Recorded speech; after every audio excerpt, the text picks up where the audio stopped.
मुंबई गोवा राष्ट्रीय महामार्गावर Mahad MIDC police Thane हद्दीत रविवारी मध्यरात्री घडलेल्या एका भीषण घटनेनं संपूर्ण परिसर हादरून गेलाय। नडगावच्या हद्दीत अज्ञात वाहनानं स्कूटीला पाठीमागून दिलेल्या जोरदार धडकेत दुचाकीस्वार तरुण तरुणीवर काळानं घाला घातलाय। ही घटना इतकी भयानक होती की पाहणाऱ्यांच्या अंगावर अक्षरशः शहारे आले।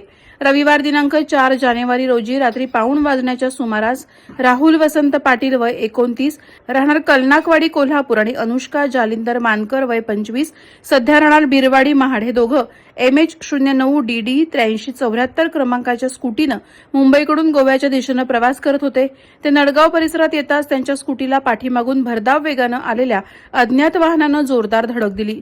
या जबर धडकेमुळे दोघंही रस्त्यावर फेकले गेले आणि क्षणातच दोघांचाही करुण अंत झाला।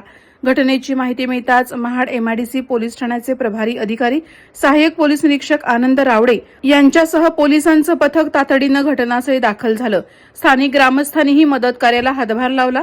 या घटनेची नोंद महाड एमआयडीसी पोलीस ठाण्यात करण्यात आली असून अज्ञात वाहनाचा शोध घेण्यात येतोय।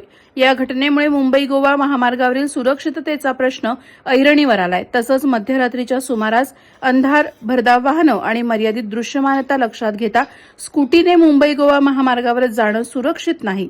नागरिकांनी असा धोकादायक प्रवास शक्यतो टाळण्याचं आवाहन करण्यात येत आहे।